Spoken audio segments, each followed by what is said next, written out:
Right now, guys, I seriously don't know how to feel, but trust me, I don't feel well. We all know in Nigeria, one of the most powerful prophets we have is Prophet TB Joshua. But trust me, guys, news getting to our ears confirms the fact that he passed on the 5th of May 2021. So sad, RIP to Prophet TB Joshua. Alright, guys, some of you may be wondering, who is Prophet TB Joshua? Temitope Balogun Joshua, commonly referred to as TB Joshua, was a Nigerian charismatic prophet. He was a televangelist and a philanthropist. It might interest you all to know that Prophet TB Joshua's birth was all a mysterious something because he actually stayed in his mother's womb for 15 good months. Yeah, guys, 15 good months. He was a leader and a founder of the Synagogue Church of All Nations, a Christian mega church that runs the Emmanuel TV station from Lagos. Oh my, we all know how many people have given their lives as a result of Emmanuel TV. Prophet TB Joshua happens to gather people from all around the world.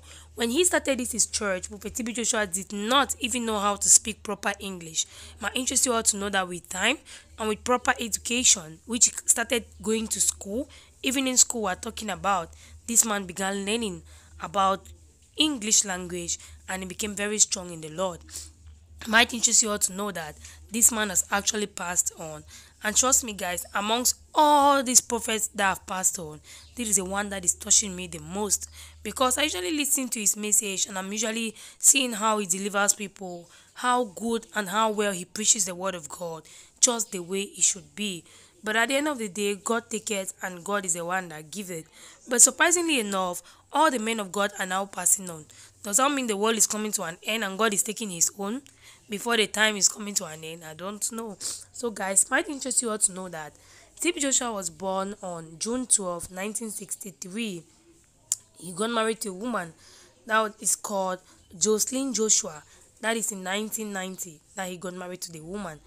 And his net worth, according to Forbes 2011, confirms the fact that he was making approximately 10 to 15 millions a month. He has 2 children, that is Sarah Joshua and Promise Joshua. Okay guys, let me let you guys watch a video to get to see what TB Joshua had to say before he passed on. And in this video, he said what was going to happen to him. So watch the video and leave the thoughts right there in the comment section below. Please subscribe if you haven't yet done so. Leave your RIP wishes in the comment section below. You cannot continue serving God with physical strength, eloquent speech, your eyes, your mouth. No. You must serve him with all your heart. First place we must grow or prosper is in our spiritual life. Let me share with you why it's so difficult for us. After you have made a lot of money, you are rich, fleet of car, companies, you have a lot. Yet, there's a burden. Why? Because it's like we are prosper in our financial life, material life, and everything. But in our spiritual life, zero. You have money, wealth, so much. You have people. Yet, there's so much burden. Hardly you'll be able to sleep, but you are not sick. You need help of drug tablets to sleep.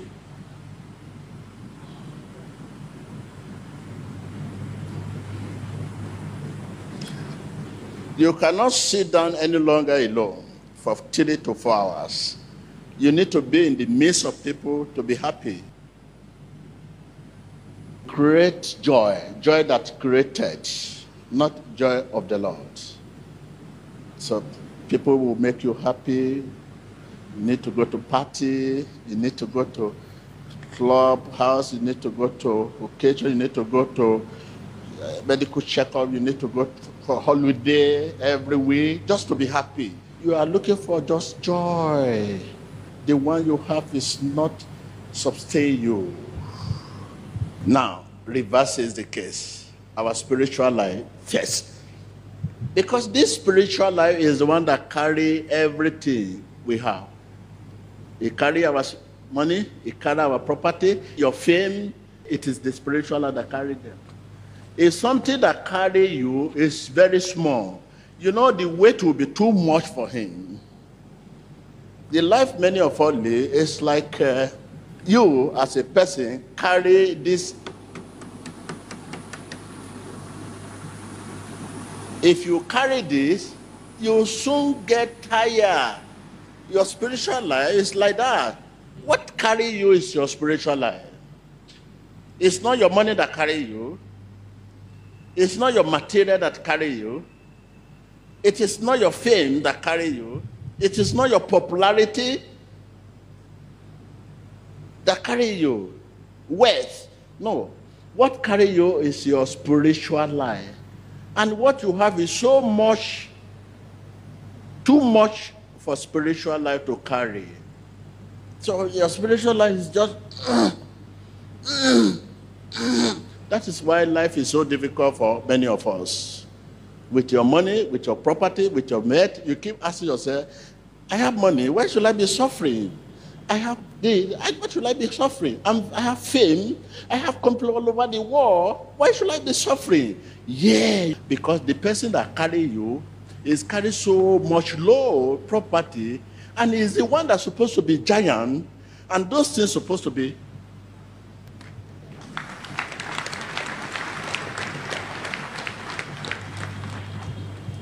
I want you to work on that. God has given us a capacity to learn from our challenges. So if you don't want challenges, you don't want to learn. Tell your neighbor, you don't want challenges. You don't want to learn. Tell your neighbor again, you don't want challenges. You don't want to learn. What lesson will you learn from breakthrough? Breakthrough come, it come. What lesson will you learn from pleasure? We much learn from challenges. Your challenge could be sickness. Your challenge could be poverty. Your challenge could be temptation. You don't want challenges. You don't want to learn. And you don't want to learn. You don't want to move forward.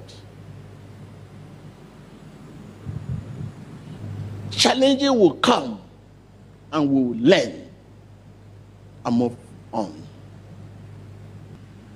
You know the process of seed growing. When you plant the seed, you water them, you nurture them. Why should you water seed? Because of season, dry season, rain season. You nurture them, you keep them away from the insect bed.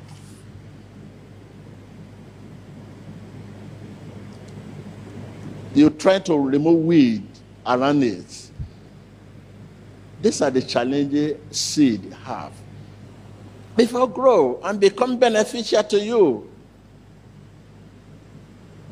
In the same way, you are a seed growing